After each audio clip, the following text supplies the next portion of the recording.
Welcome back to Free Speech TV's Newswire. I'm Layla Bigash. According to a new report, CEOs of the largest U.S. corporations got a 23% pay raise in 2010.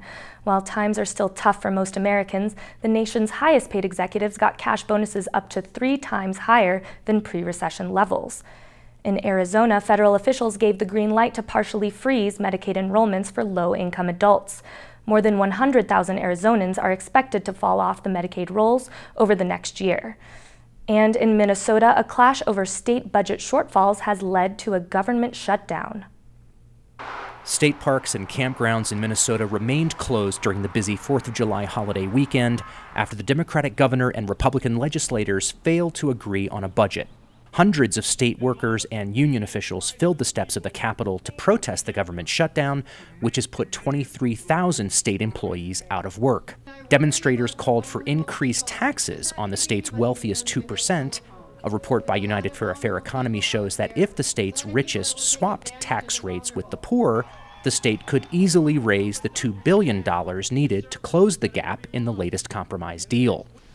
Neither Governor Dayton nor the Republican leaders gave any indication when they would meet next to discuss the budget. For Newswire, this is Eric Galatis. In Montana over the weekend, crews worked to clean up an oil spill that is quickly traveling down the Yellowstone River. On Sunday, oil from an ExxonMobil pipeline spilled into the Yellowstone River in Montana, causing the evacuation of nearby residents. The pipeline burst just west of Billings, coating the river that runs past the town of Laurel. Up to 42,000 gallons of oil oozed into the river before the leak was stopped. The pipeline was shut down briefly in May after local officials raised concerns that rising waters could be hazardous to the line. But the company deemed the pipeline safe and reopened it only 1 day later.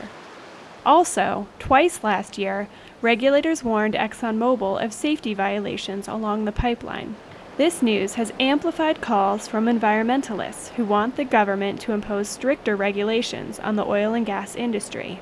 EPA officials say they have found oil deposits as far as 30 miles downstream of Billings. ExxonMobil says that 280 people from both the company and state and federal agencies are working to clean up the spill. This is Margaret Mayo for Newswire.